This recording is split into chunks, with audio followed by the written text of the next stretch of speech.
గౌరీ హైదరాబాద్ నుంచి రాస్తున్నారు. గణపతి అనుగ్రహం కలగటానికి ఉత్తమమైన ఉపాసన ఏమిటి వివరించండి అంటూ రాస్తున్నారు. పూర్వం గణపతి ఒకే ఒక్క దంతంతో వేదవ్యాసుని మహాభారతం అంతా రాసిపెట్టాడు. వేదవ్యాస మహర్షి గణపతిని భక్తి శ్రద్ధలతో ప్రార్థించి, నేను భారతం రాద్దాం అనుకుంటున్నాను, నేను శ్లోకం నోటితో చెబుతూ ఉంటే రాసి పెట్టేవాడు ఒకడు కావాలి, లేఖకుడు, వ్రాయసకాడు అంటారు. సంస్కృతంలో లేఖకుడు, తెలుగులో వ్రాయసకాడు.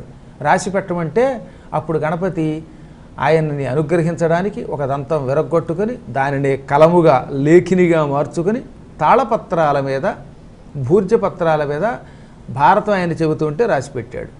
అప్పుడు మెచ్చుకుని వేదవ్యాసుడు హేరంబుడు అని ఒక నామం ఇచ్చి గణపతిని పూజించాడు.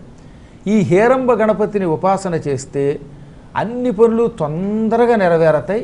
సులభమైన ఉపాసన.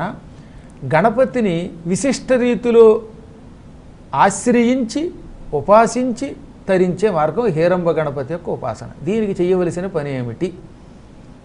తెల్ల జిల్లేడు ఆకు తీసుకురండి. ఆకు యొక్క కాడ ఉంటుందే అది దక్షిణం కేసి, కొసేమో ఉత్తరం కేసి ఉండాలి. ఆకు అనగానే ఆకుకి ఒకవైపు కొస, ఒకవైపు ముచ్చిక ఉంటుందిగా మనం కోసినప్పుడు.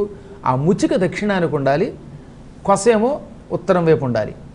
దాని మీద పూర్తిగా ఆవు పేడతో తయారు చేసిన విఘ్నేశ్వరుడి ప్రతిమ పెట్టండి. ఆవు పేడతోటే చేయాలి. ఆ తర్వాత ఓం హేరంబాయ నమః అనే నామంతో 16 పువ్వులతో పూజ చేయండి. ఏ పువ్వులు తీసుకున్నా పర్వాలేదు, 16 పువ్వులు తీసుకోండి. తులసి పత్రం పనికిరాదు. తులసి పువ్వు కాదు, ఎలాగో పత్రం కూడా పనికిరాదు.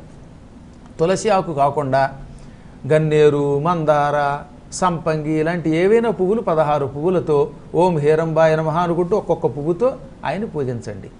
అలా పూజించిన తర్వాత ఆఖరణ ఆవు పాలతో వండిన పరమాన్నం, పాయసం నైవేద్యం పెట్టి అది తింటే ఇంకా మీకు అన్ని రకాలైనటువంటి కోరికలు తీరుతాయి. అందువల్ల సులభమైన అద్భుతమైన ప్రయోజనాలనిచ్చే ఉపాసన గణపతి యొక్క ఉపాసన.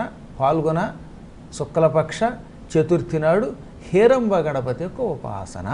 ఇది మాత్రం ఆవు పేడతో తయారు చేసిన విగ్రహానికే చెయ్యాలి. 16 పువ్వులతో చెయ్యాలి. జిల్లేడాకు మీద ప్రతిమ పెట్టాలి. ఇలా చేశారా ఇక మీకు అనంత శుభాలు లభిస్తాయి.